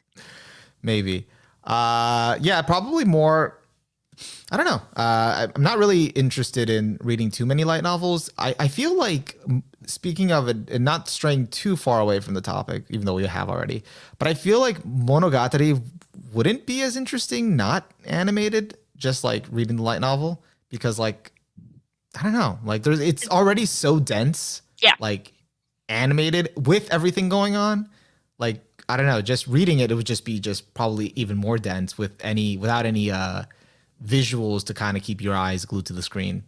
I read like a third of Kizu Monogatari a bit ago, and like I did really like it. It was definitely different, but I felt like it was kind of more like, I don't know, like more immersive into his thoughts. Like you get a better, for me personally, I got a better sense of Aragi's like thoughts and perspective because you're like seeing it, experiencing it firsthand, which I still got from Kizumonogatari, but like you really get in his head. And I think that's where you get the advantage of like, you know, you really get to sense and feel the character's perspective. And Instead trying to of think, like kind of guessing at it. yeah, or like, yeah, like it depends. I think it can go either way, but it is really tough to beat Monogatari in terms of like creative presentation. Like the You know, visuals are just so like gripping. all right, you know what? I have two examples. And then I think that's kind of it for me on this. On Yeah. regarding the light novels, I did read one and I can relate to that more, like being more intimate with the character's thoughts or kind Which of one? being able to get into their head. When Oregairu season 3 or My Teen Romantic Comedy Snafu was coming out. Around the time it came out, I think before the first episode, I was like, oh, let me, read the light novels, or let me just start to read it because I wanted to refresh, and I'm like, let me just kind of check out the light novel. Mm-hmm. And I didn't get through the whole first one. I just read like maybe the first 20 pages or something, but it was already very different because you got into Hachiman's head, you were hearing his thoughts. It was like, oh, I don't remember him, saying this or, being candid or whatever about this. So it was very interesting to kind of just hear it directly from his perspective, Yeah. which is, I was trying to like imagine like, why can't we get this in an anime? And like, it would be hard to kind of adapt because like you're focusing so much on the other characters that it would be difficult to just be constantly in this person's head and comment on like what they thought of this. Yeah. So, That's definitely one of the big advantages of like light novels and visual novels that I've seen is the sense of unreliable narrators and the question of like who the narrator is. I've seen that a lot in I've seen I've seen that a lot, like read like 3 visual novels and like read 1.5 LNs, whatever. I've read books before, I get the process. So like I read the first Hakomari LN, that's that one like the empty box and Zero with Maria. You've probably seen it. You've probably seen the cover of it. yeah. That one is really interesting cuz like it takes advantage of you not knowing who the narrator is for certain parts, and that's something that I'm like, I'm not sure how they would convey that in an anime adaptation. Same thing with like Well, haven't they yeah. done that in movies though? Like unreliable narrator? They probably, I think they have, but like it's the difference between unreliable narrator versus like you genuinely not knowing who the narrator is. Oh. Like you're not supposed to know who's narrating a certain section, which they could do. Yeah, because if you hear their voice, you're like, I know who it is, unless they A did a voice changer or B just did it in text where text comes up. Yeah, and some people get pissy when they see text. You know how people get where they're like, "Show me, don't tell me." And it's like, well, it's tough to do that when we're talking about like thoughts or like literal things that you Hey man, cannot we read always subtitles. show. Same thing. Yeah, like we're good. We got the subtitles. But yeah, so like I think that's a way that like they take advantage of that, and sometimes that can be really tough. And that's another thing that would get spoiled if sometimes it doesn't work in, a different medium, is like, how, if this is supposed to be a mystery, how do they convey that mystery in another medium? And it can be pretty tricky. Yeah, I think that's one of those cases where like it's never going to be a one-to-one. It's just kind of finding creative ways to kind of like capture that same experience, but in a different way. It sort of kind of reminds me of like where translators talk about localization. Yeah. When they talk about like, usually it's never one-to-one. It's like they're just trying to like simulate that same kind of feeling, but in the different words as close as possible, the same nuance. Yeah, I still remember when people were like, how is translation that hard? You just take one word and say the other thing. It's like, bro, like the Japanese sentence structure isn't even the same as ours. Like if you pay attention, they say names at the end. Yeah. And then the subtitles will have the names first because like when we address someone, we say their names first and they say it at the end. Like it's a completely different sentence structure, different way of forming words, thoughts. Like it's so different. Like you got to take some nuance into consideration. Yeah, I still haven't completely wrapped my head around how the names are at the end. I don't. Yeah, my mom has tried to tell me some from like living in Japan, but I'm still kind of like. Yeah. So all the props to translators. You guys doing God's work out there. One day I'll pick up Japanese again. Yeah, I think you could do it. If Shaw joins me, you know, I'll try, but I'll hold you back. Japanese. Just Japanese. Yeah, and then progressively That would be a funny fall project. off. Can you imagine me trying to say basic Japanese words when I'm like? Yeah, I think we can get there. Oh, Yeah. so my other example, Yep. that I thought of, really good example of where I was really, really tempted, super tempted to read the light novels, and that was ReZero. I could see that. Yeah. When season 2 was coming out, I really, really wanted to know what was going to happen next. Mhm. And like season 2 was great. I loved, you know, everything that was adapted, but I just wanted to go even further beyond because I was so interested in the world and I just was getting really into the lore. And those are points where like I don't care about spoilers. Like I'm so tempted to just not wait for the anime and I'm like, I just want to find out. I will go ahead. I just want to know. I don't want to wait. But I didn't because I was just like, I need to preserve, you know, the experience for myself for whenever it does get animated. I shouldn't spoil myself. Did they confirm a season 3? Not yet. I don't think. They got to at some point. I don't think they did. If anyone knows in the chat, you can confirm. But I haven't heard an announcement. But I wouldn't be surprised if it does get one soon. You know, it was pretty well done, pretty well received. Did you watch all of season 2? I did not because I've been so caught up on. I'm like, okay, I gotta rewatch season 1 because it's been forever, and then I'll watch season 2. But I like essentially know what happens because I do not dodge spoilers like bullets like some. So I essentially know what happens. Yeah, I mean, yeah, and I was again. I hear there's a lot covered in the light novel that still will, you know, might still be a few more seasons before we get there. Anime wise, and considering anime adaptations do take a while, you know, it could be a while before we get Haikyuu season 5, and that in itself is tempting me to read the manga. It is a good experience. I mean, easier said than done, but I made the transition from anime watcher to manga reader, and it was a great time. But I understand the sentiment that people have of like, I want to experience this as an anime. I prefer anime as a medium. I am so impatient and I am impatient. I'm so you are patient or impatient? No. I am impatient. Oh yeah. So sometimes I'm also like, I'm so impatient and I want to know. Also, I don't want someone else to spoil me. I'll spoil myself by reading it or looking it up. I'm like, I'll take it into my own hands and find out. But I get so impatient with so many stories. I'm like, no, I gotta know. I need to know. It makes sense because we never know when we're gonna. I do prefer anime as a medium. I love anime, but you never know when you're gonna get the adaptation. And a lot of times it's like, when are you gonna get to know? And I don't know. Perfect example was like I finished the Made in Abyss movie, Dawn of the Deep Soul, and I was like, fuck this. I need to know what happens. So I went to the wiki. I was like, you know what? I don't even have patience to find the manga. I went to the wiki and just started reading summaries to just catch myself up to just know what happened. And then after I got my gratification, I was at peace and I just never looked back. Yeah, I'm a wiki dweller. I love wikis.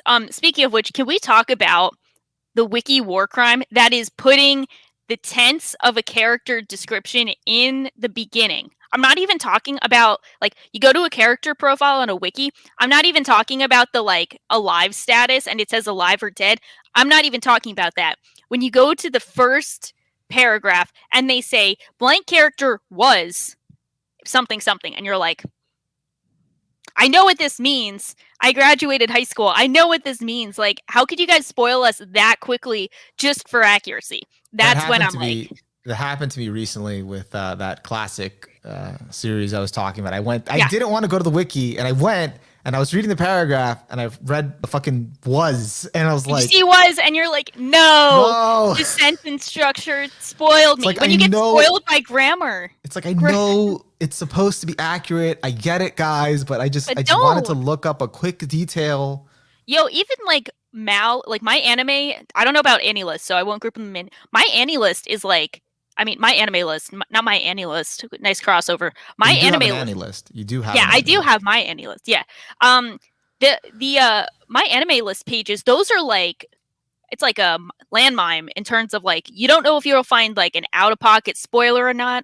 I still remember the Gaku Garachi page that they just spoiled the shit out of it, and that's one where like you care about that spoiler. That's a big deal. That's like a fundamental spoiler for the series.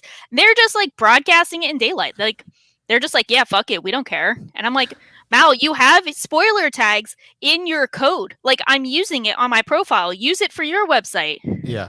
Yeah. It's wild. It's wild. Yeah. I mean, like, yeah, I'm having flashbacks to, I think my, what was that? It was, I don't know what anime it was. Yeah, I can't remember the anime, but I was watching something at the same time as my fiance, and she went to look something up on the wiki. And then she's like, "Oh, I'm not supposed to know that." And then, but she doesn't care about spoilers, and Okay. she was gonna like just mention it offhand to me, and I just And you're started, like, no. I just started yelling. I was like, "No, do not do this to me. I know you don't give a shit about spoilers, but I do." Yeah, don't drag me down to your level. Like, come on. So I still don't know. And I'm just Okay, like, what- "Do not." Was it Do the same not. series we're talking about or a different series? No, you know what? I just remembered. It's World Trigger. So Oh, she then went to you're look up. invested in that. You're invested in that a lot. Yeah, well, I'm invested in watching it as the anime because I know that the manga, it's not done, but it's much further ahead, and I'm just like, nope, Yeah. I'm just gonna watch it animated, because season 3 is coming out in October, but after that, then it's probably gonna be a long wait. So That's the thing. I get I'm like, okay, the anime's coming out or this thing is coming out soon. I'm like, the time is ticking. I feel like I'm going to get spoiled in this time. So that's when I'm like, I'm taking it into my own hands. I'm making it happen. I'm finding out what happens. So I will not get spoiled. Gotcha. It's me fighting against fate and bad luck. So you're like, you know what? You're not gonna spoil me. I'm gonna spoil me, and then you go and read it, or kind of find out everything before you can possibly get spoiled. Yeah, that's where I get like, it is kind of like an act of resistance. It's like, I will not get spoiled by bad luck, Twitter, people, wikis, Google. I will not get spoiled. I think there is a certain freedom in spoiling yourself, because then when it's airing, there's just nothing that can bring you down at that point. You're like, I know everything that's going to happen. Yeah, exactly. Like, I like knowing what happens, even if I have to do it to myself. Gotcha. I just don't want to get done dirty by like random chance. It's just like, it's at your own hands. You Yeah. know, like my friends usually just go on social media blackout when they just don't want to. I'm not that stuff. See, that is like too much self-control. Like any kind of like, that's Any like kind of discipline. any kind of discipline of like, I won't even like mute words on Twitter. That's why I don't get pissy about it. Like some people get pissed where they're like, Twitter spoiled me on it, but then they won't mute the words, or sometimes they do mute words and they still see that. I just know, I'm like, you know what? It's gonna happen. I'm just gonna go forth. I also think I have like selective memory to like forget spoilers when it gets too inconvenient for me. I did try to do that. I tried to just blot out, like pretend you didn't read that. He didn't die. You didn't read that. Yeah, like it did not happen. Yeah. Okay, so to conclude, are we down on spoilers? Are we just? I think it's all circumstantial, but all in general, spoilers created equal? they're not. They are not created equal. There's like events that happen in the story versus major plot elements that can impact your perception of a series. I think that's the difference.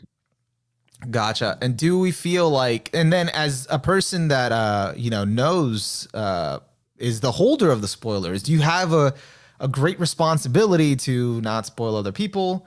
Or are like, Star Wars, and Mirai Nikki, Invincible, are all those fair game? I think it is like, everyone has a different opinion on spoilers, but you got to take their opinion on it into consideration. Like, just because you're fine with spoilers doesn't mean they are, and vice versa. So, like, you want them to have a good experience with media, and you should do what makes that happen for them. So, like, if they don't mind spoilers, you should still probably be like, well, if I tell you the spoiler, would you be more interested or whatever? But also just keep in mind that, like, if people don't like spoilers, they might not check it out. So, like, if you're trying to hook someone with a spoiler, you might have the exact opposite effect, and they'll never start it because of something you said. So it's always, like, important to be, like, courteous and thoughtful when it comes to, like, major plot points, because you don't want to ruin their experience with something. So we're not of the opinion that spoilers can potentially enhance the experience for people, and people are just being a little too, reserved about it. It depends on them. Like, it could enhance them, but that's like their decision to make, not our decision. Like, Gotcha. You don't get to pick what spoilers enhance it for them. If they are of the opinion they do, then you can act accordingly. But like, you can't force your opinion on spoilers on someone. I guess that's what it comes down to. That's true. That makes a lot of sense. All right, guys, let's get into Made in Abyss spoilers. Starting now. Yeah. Oh wait, we have the final question. This is the big event. We got this like an hour ago. Okay. Are haircuts spoilers? So that was what. Okay, I thought it was the pancreas question, and I tried to address that. No, it is the are haircut spoilers, because that's what kind of like started this whole thing. Is like, is saying a character got a haircut a spoiler, knowing that haircuts generally indicate character development or change, or a turning point, you know, or a very big turning point. Yeah, that's the final question. Are haircuts spoilers? Are there categories that I can pick from, or just that's? But what are the haircut categories? Like good haircuts, bad haircuts? Like no, I don't know. I'm just being stupid. So are haircut spoilers? I don't think so. I'm gonna say no. Mm-hmm. I don't think they're. I'm gonna say no. I was gonna say I don't think they're that big of a spoiler, but then that means they're a spoiler. So I thought this is another follow-up question that we can bring up, but I'm of the same opinion that I say as long as you don't say the circumstance of the haircut, if you just say, oh yeah, they get a haircut, I think that's fine. But that leads into another point that we could leave, this could be our true final question is, how do you feel about when you didn't know something was a spoiler until someone made a big deal out of it, and then you realize it's a spoiler, which could be a haircut, because you're like, okay, they just got a haircut. But if someone's like, no, don't mention the haircut, that's a big deal, then you're kind of like, wait a minute, are you spoiling something for me by making a big deal out of this? Innocent spoiler, but then the reaction spoils the truth. Yeah, that's the question.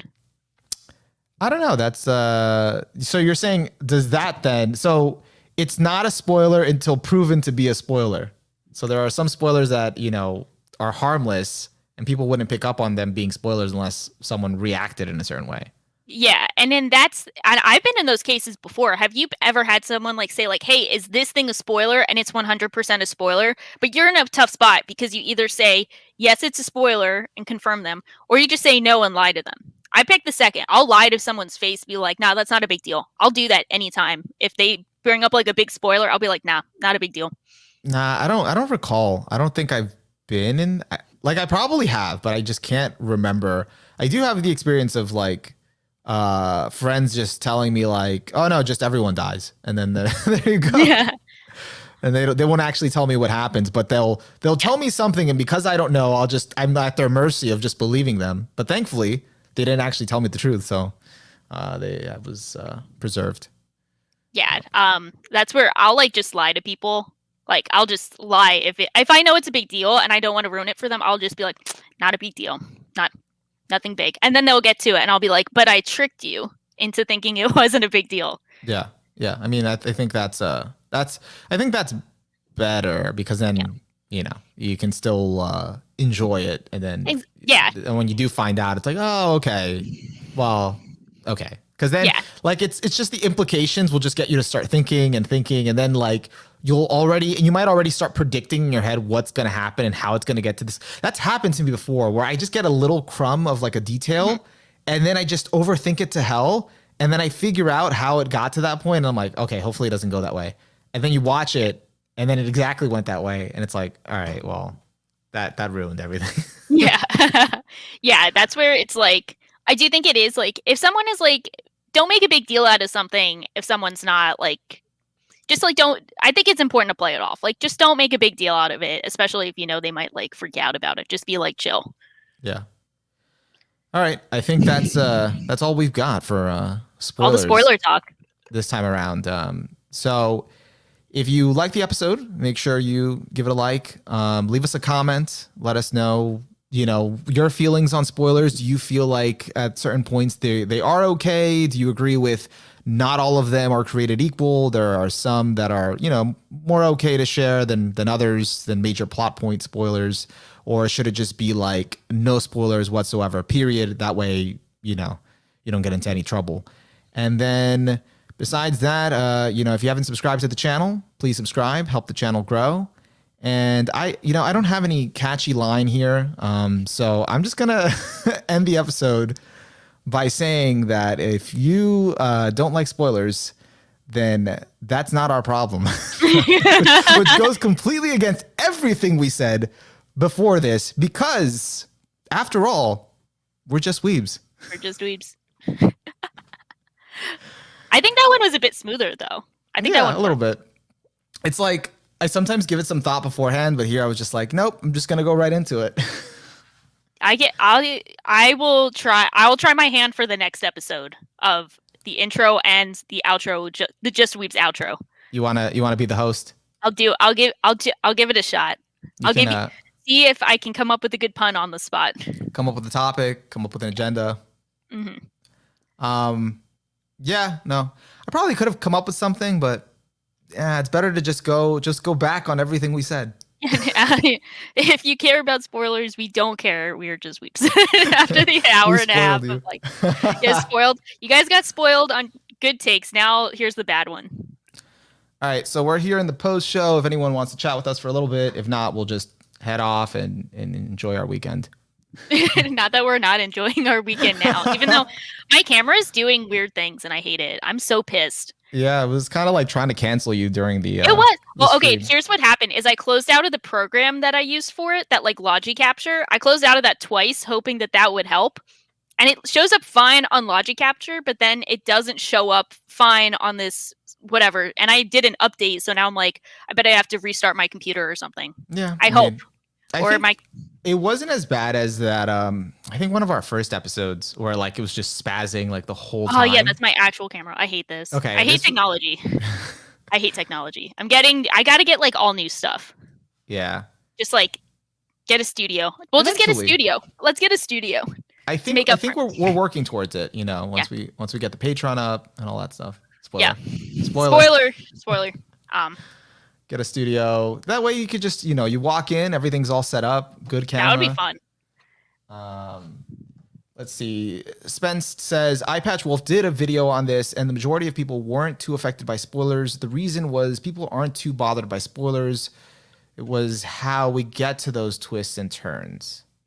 It's so tough because I've heard this from like a lot of people, but then I've like my friend Fate Steel Taylor, he's like, do not tell me like literally anything. Like sometimes I'll tell him like, and I think he's joking, but sometimes I'll tell him like a character is in the show and he's like, I can't believe you spoiled me on this character in the show. And like, I know that's an exaggeration, but he really does get like, don't tell me any event that happens. And I know like so many people like that who are like, just don't say anything. And I'm like, I understand to a certain degree. I think it depends, but like, there are some people who are just like, I don't want to know anything. I don't want to know anything. I don't want to know. I only know what I know. So I guess it just depends what it is. Like it does do, yeah. But then it does. But then you do get into the point. Is he like that with every show? Yeah. No matter what. No matter what. Like slice of life. Don't tell me anything. Yeah. Yeah. Like he doesn't want to know. I guess we should have talked about people that are like adamantly against spoilers to that degree, because there are people that are just like no spoilers at all. Just because it's a spoiler, that's it, Yeah, but then that does get into the point that we were kind of talking about before of like, how are you supposed to sell a series if you can't describe anything to them? Like literally anything. Yeah. I mean, you would only describe like the premise of the first. You basically, the only safe approach is to go on any chart, read them the synopsis, and that's it. But even then, they're not always safe. Sometimes there's spoilers in that, like with Gakko Garachi. There's a spoiler in that. So it's like nowhere is completely safe. I think I really sometimes just rely on like, bro, it's good. Take my word for it. Please, it's good. Yeah, that's where you have to like strong arm them and be like, look, I know you don't want any spoilers, but you just need to listen to me and not second question me in any capacity. This is good. Don't ever question me. Just watch it. Don't question me. We have Class Fac say, for certain series, you shouldn't Google anything while watching. I see some people do that and spoil themselves. That's me. That's what happened. That happened. That's the premise of the episode. That's the lore of the episode.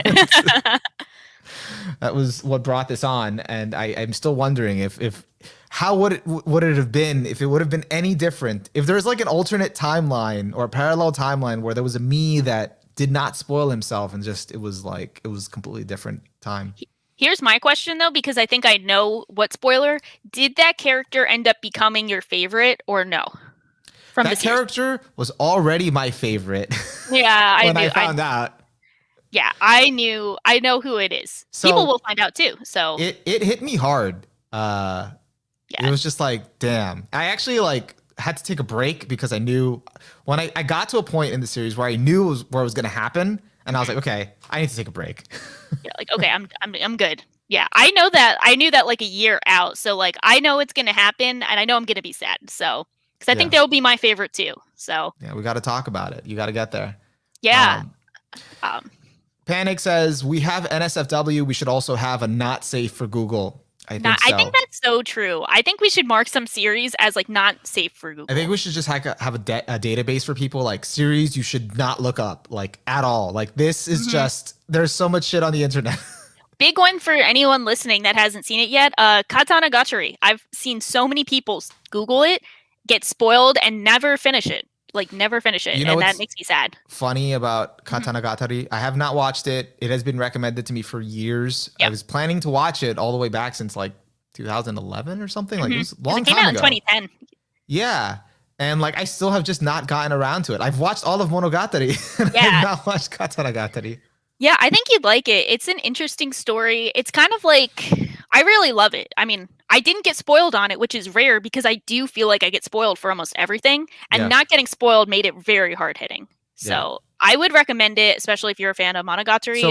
So that one is definitely one of those that's reliant on, like, it's a lot better if you don't get spoiled. I would say so. I think so. But I don't think it ruins it. But I haven't been on that other side. I just know it like deters people from finishing it because they feel sad knowing something. So. All right, thanks. You feel sad. I can now, like, I get the implications now. Well, you don't know what I was. But I know I'm in for some sadness. Well, of course it is. It's a. All right, you can stop. You can stop. Yeah, I'm already spoiling you on it. There we go. We did get into the spoilers, but yeah. Wait. So, how's this? So, if I were to find out what happens in the rest of Haikyuu post season 4, would that ruin it for me?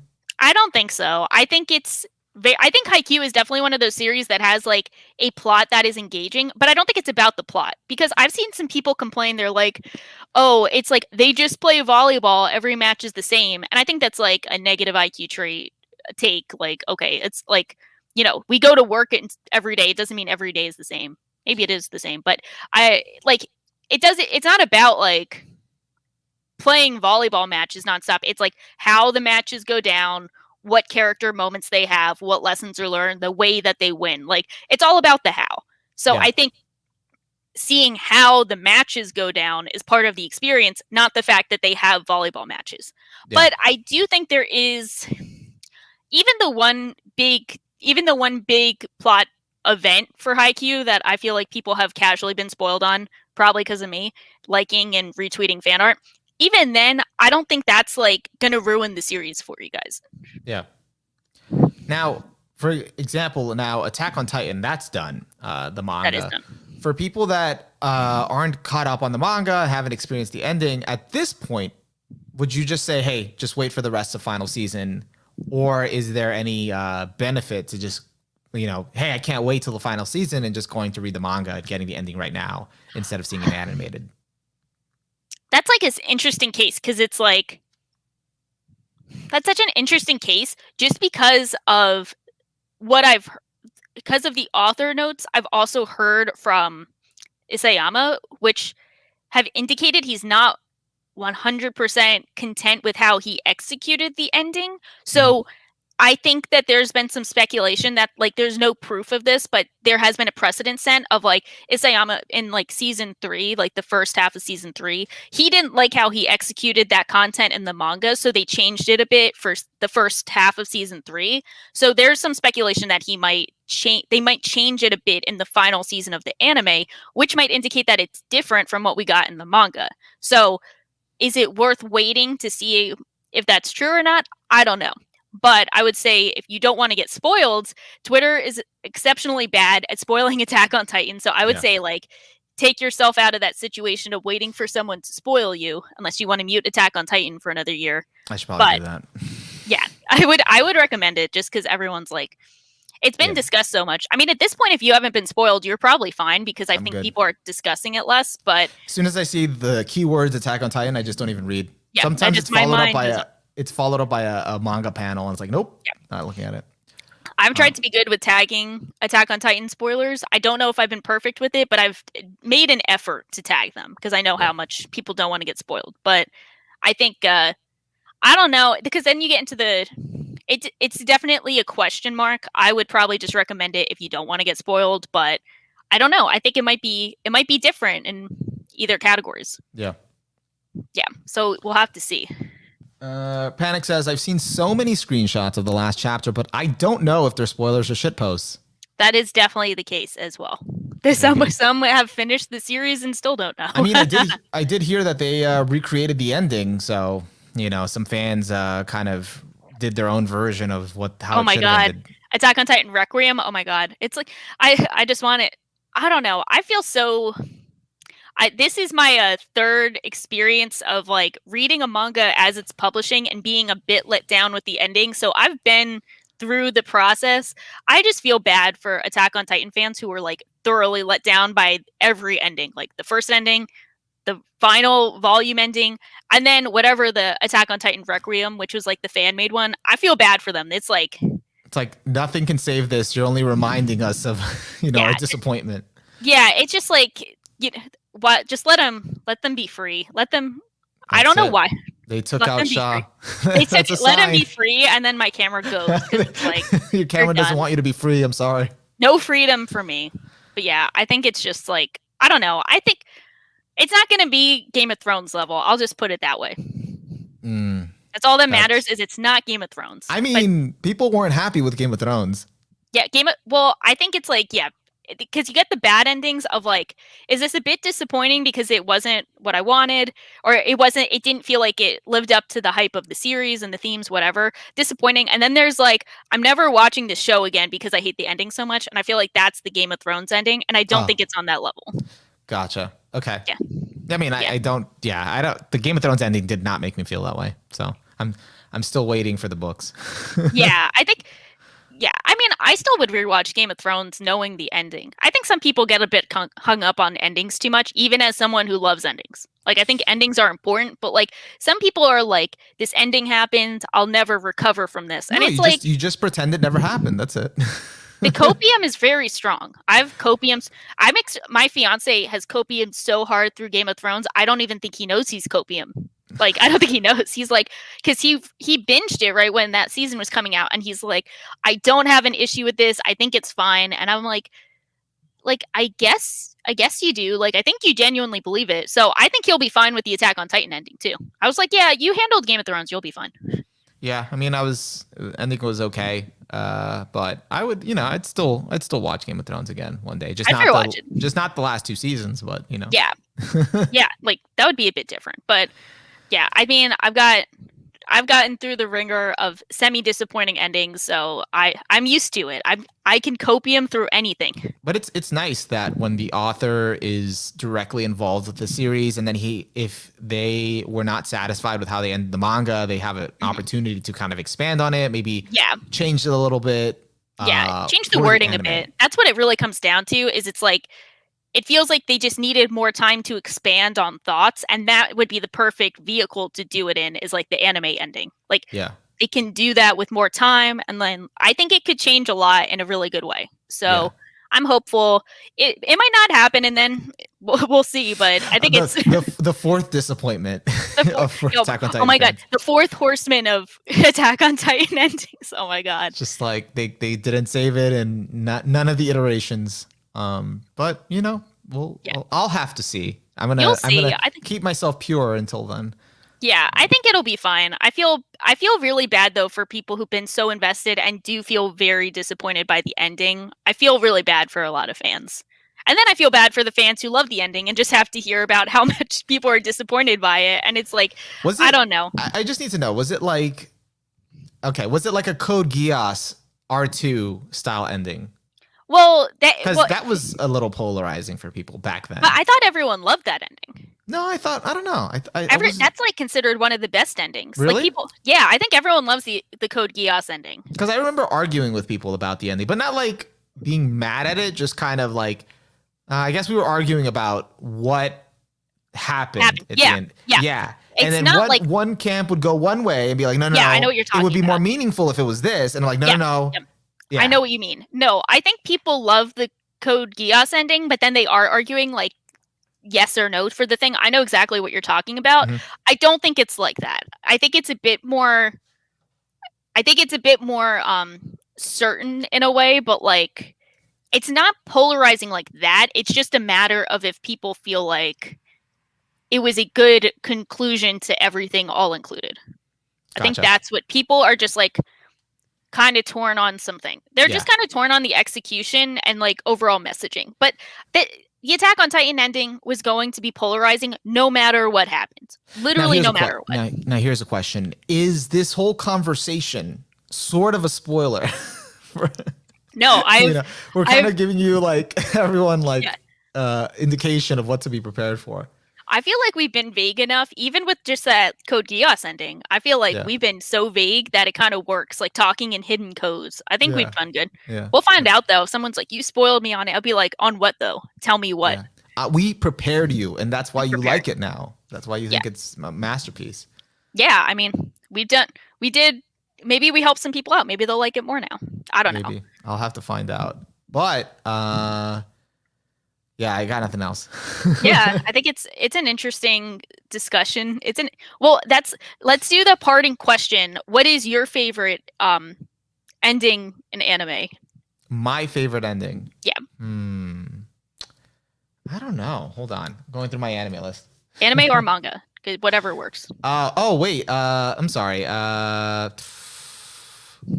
Like in terms of what though? Like how? Like just if you like you're just your favorite ending. Like if you think of an ending that you're like, I like how this ended.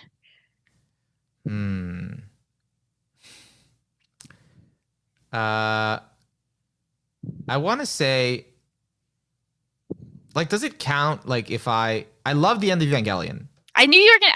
I thought you were gonna say that. I'm like, wait a minute. No, because like I don't know. Like I was gonna say the end of Evangelion, but then I'm like, are we talking about like satisfying, like you're happy, anything. or just like you're just like how it was executed and like could be anything. Right. But I had a feeling. I was like, wait a minute. You're like, is he not gonna be on brand here? What is he doing? Yeah, it's like it's your brand. Yeah, no, I you know what? Let's go with end of Evangelion. I'm trying to see if there's anything else that's like finished that I love the ending for. What about you? If I was picking my favorite, gonna say Steins Gate. No, good question. So Steins Gate has a great ending, especially for Steins Gate. But if I'm thinking of a series where like the ending stands out to me as like something that's so good, I'm going to cheat and say Sayonara Zetsubu Sensei. That one, huge spoiler ending that I will never get close to spoiling, but that one has possibly my favorite ending just conceptually in anime and manga. If I was going pure anime ending, it would be Cowboy Bebop. That's interesting because I've always heard good things about Sayonara Zetsubo Sensei, but it's not like I don't know. I don't hear it often talked about. Yeah. It's probably like the craziest ending you could have for a gag manga, because it's like a comedy. It's like an episodic comedy kind of thing, but like the ending for it was so wild and cool and conceptually like mind blowing that I'm like, this is like the coolest thing. I love this. That's such high praise. Like it makes me want to read it, especially because I personally don't ever really expect much from gag manga. So it's like you don't expect much. If you would I would recommend watching the anime because it's like really cool Shaft craziness, like best Shaft openings I've seen, period. And then, Shaft does a great job, great voice acting, great presentation. And then I'd go read the manga for it for the last couple chapters. I would recommend it to everyone, though. I think it's a great series. And I think it's like really fitting for like the current time we're in, where like, we're still coming off the tail end of the pandemic, but like, it's less depressing than you think. And it's more like social commentary, satire kind of stuff.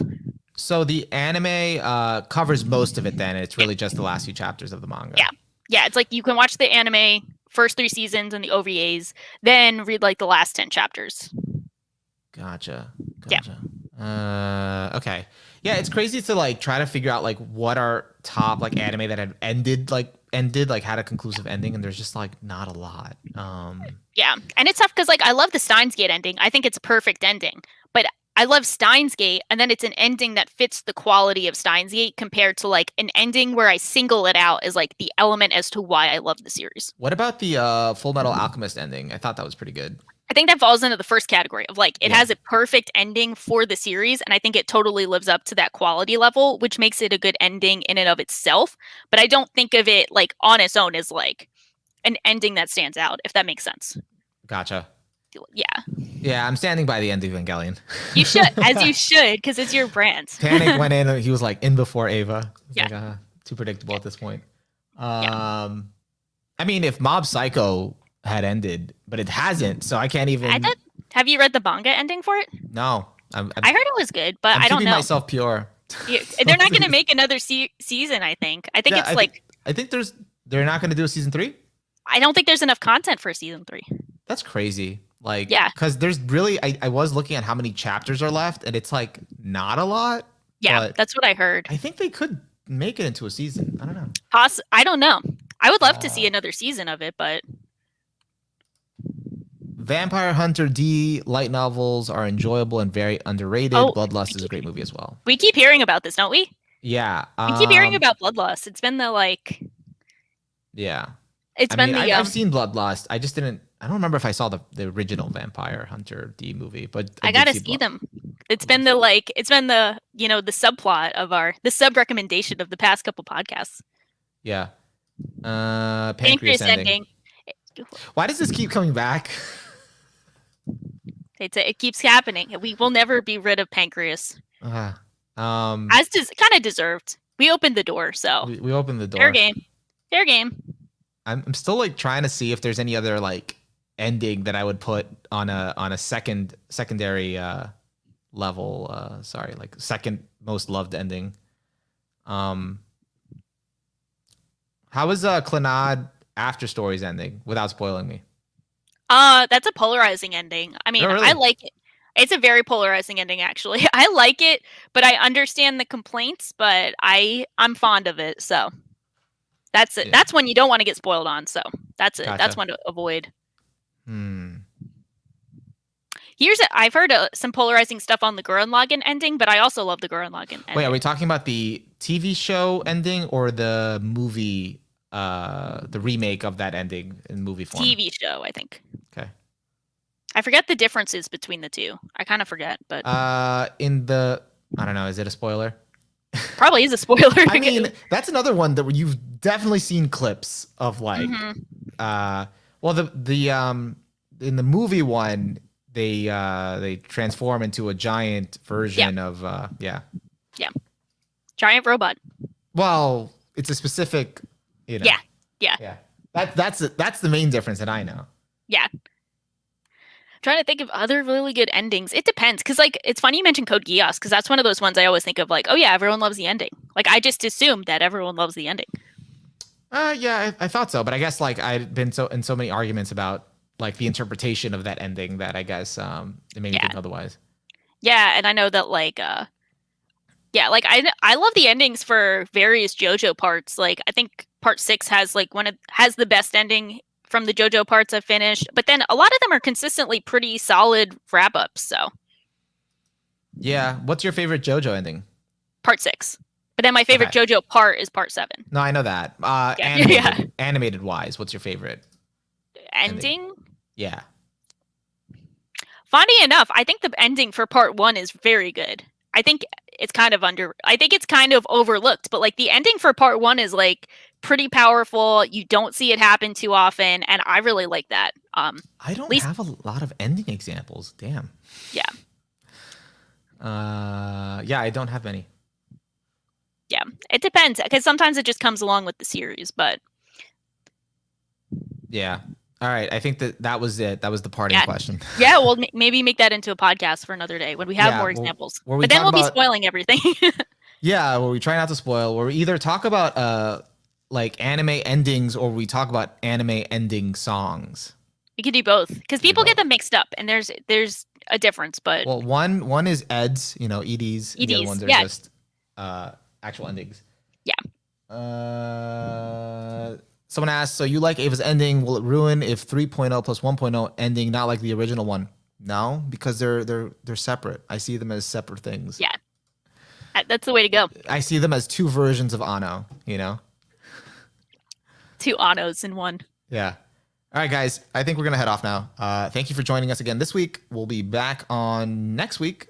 Same time as usual, we hope, unless something comes up. But we'll let you know on Twitter if you follow us, if something does. Yeah. Don't know the topic yet, but we will figure that out. All right, guys. Have a good day. Won't spoil you on that. Have a good day.